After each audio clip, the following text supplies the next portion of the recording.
All right, chat. Not all good news today. We have some bad news.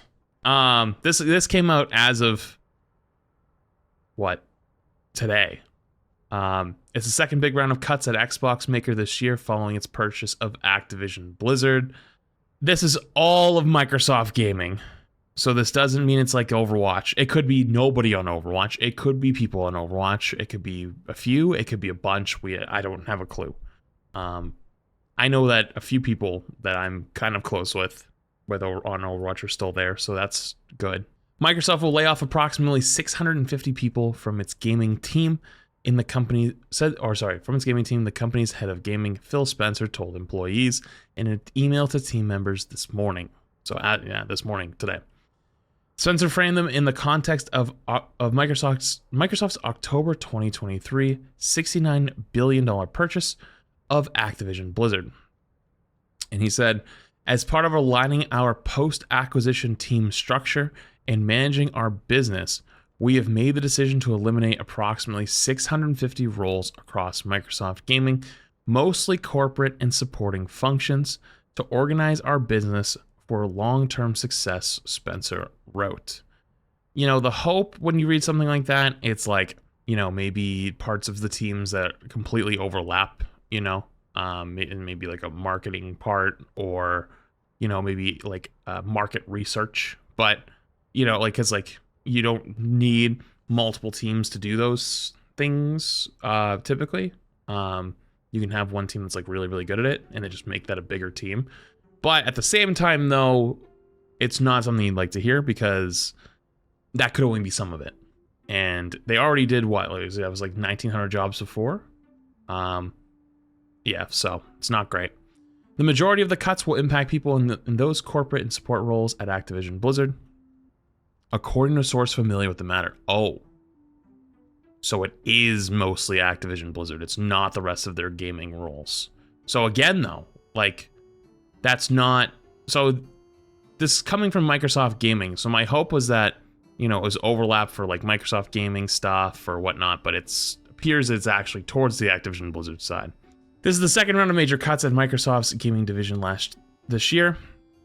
In January, the company said it would be laying off 1,900 workers across Xbox, ZeniMax, Bethesda, and most heavily Activision Blizzard.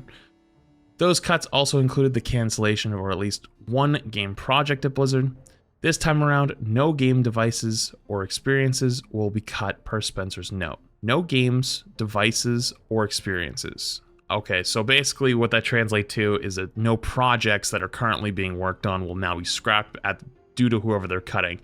That's, I guess, okay. That makes it better, but not really. Because the last one was like, they were obviously cutting lots of people. So like, yeah, I could see a whole game falling apart if you lose that many people.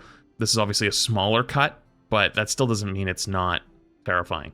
None of the business unit leaders at Xbox or its affiliated gaming teams will be cut either. Oh, of course not. According to a source familiar. Throughout the last 2 years, game companies that have expanded greatly after the pandemic lockdown-driven industry boom have enacted deep cuts.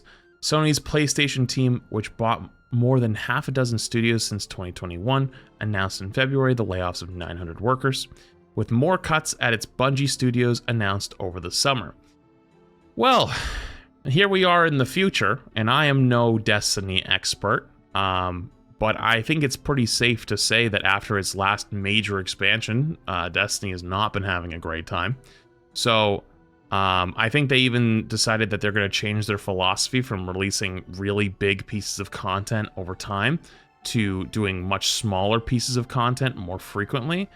And it doesn't seem like their community is liking that very much. So, well, I mean, the expansion I think was a while ago. Again, more layoffs does not mean better game for players or anything good for us. So, unfortunate.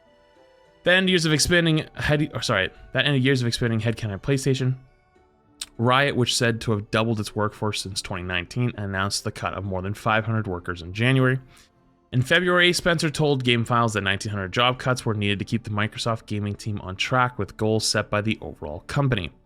In which he said, I have a commitment to the company on the Xbox business, being profitable and a growing part of Microsoft, he said at the time, and I need to put us in the best position for long-term growth.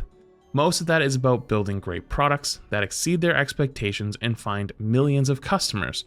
But honestly, the cost of building the products inclusive of the people who worked on them, I need to make sure that we have enough of the right people and the right number of people in the right places for us to succeed. That's kind of like a whole lot of nothing. That's kind of like we just have to lay people off. Like, we have too many people. We have to make sure we make money. But it also, like, I don't know. That's like kind of surprising to me. Because I feel like, at least from what I remember, Activision Blizzard was not losing money. They were making really good money. Microsoft financial outlook over its next fiscal quarter ending in September 30th assumes revenue growth for its gaming team in the mid 30% range, with 40% coming from Activision Blizzard. What? Which also encompasses the mobile gaming operation at King.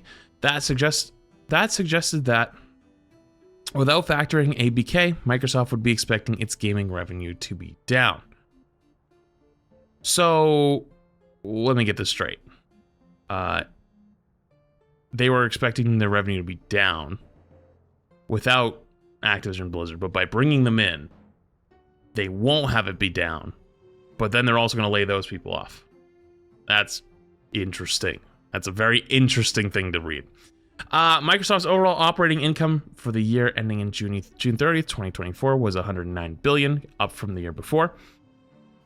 Yeah, but like, okay, I hate sentences like this, and it's not like this article's fault or anything like that, but like, of course it's up.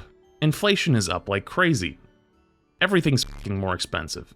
Of course it's gonna fucking cost more year over year. That's literally everything is like that. The company has several major game releases ahead this fall, including Activision's Call of Duty Black Ops 6, which is expected to be one of the biggest games of the year. The full text of Spencer's letter this morning is below. Oh wow, we get to actually read the whole letter? Subject changes to Microsoft Gaming. For the past year, our goal has been to minimize disruption while welcoming new teams and enabling them to do their best work. As part of aligning our post-acquisition team structure and managing our business, we have made a decision to eliminate approximately 650 roles across Microsoft Gaming, mostly corporate and supporting functions, to organize our business for long-term success. What does that mean, supporting functions? What does supporting functions mean in this case? Because corporate, I could see marketing, management roles, HR, finance, etc. But supporting functions, does that also fall under that? IT could be QA. Damn. Not like Overwatch has a lot of, at least from my experience, it doesn't like feel like there's a whole lot of QA people. So more of them being gone is definitely not a good fucking sign. I know this is difficult news to hear, but we are deeply grateful for the contributions of our colleagues who have learned that they are impacted. In the US, we're supporting them with exit packages that include severance, extended healthcare, and outplacement services to help with their transition outside the US packages. What's up with their transition? Outside of the US, packages will differ according to location. With these changes, our corporate and supporting teams and resources are aligned for sustainable future growth and can better support our studio teams and business units with programs and resources that can scale to meet their needs. Separately, as part of running the business, there are some impacts to other teams as they adapt to shifting priorities and manage the life cycle and performance of games. So that sounds like that's outside of the corporate and supporting functions. I'm going to read that again. Separately, as part of running the business, there are some impacts to other teams as they adapt to shifting priorities and manage the life cycle and performance of games. That sounds like their live games department. So like, that would be us. No games, devices, or experiences are being canceled, and no studios are being closed as part of these adjustments today. Throughout our team's history, we've had great moments, and we have challenging ones. Today is one of the challenging ones. I know that going through more changes like this is hard, but even in more trying times, this team has been able to come together and show one another care and kindness as we work to continue delivering for our players. We appreciate your support as we navigate these changes, and we thank you for your compassion and respect for each other. Anyways, really, really sad news. Hopefully, no one, and if there is people, not many people that, at least on the Overwatch side, are affected, because God knows that, you know, honestly, things aren't even bad right now, but, like, the last thing we need is another fucking upset where more people are laid off, because, like, I feel like every time this game feels like it's getting on track with anything, some shit like this happens and ruins it. So, sad day, for sure.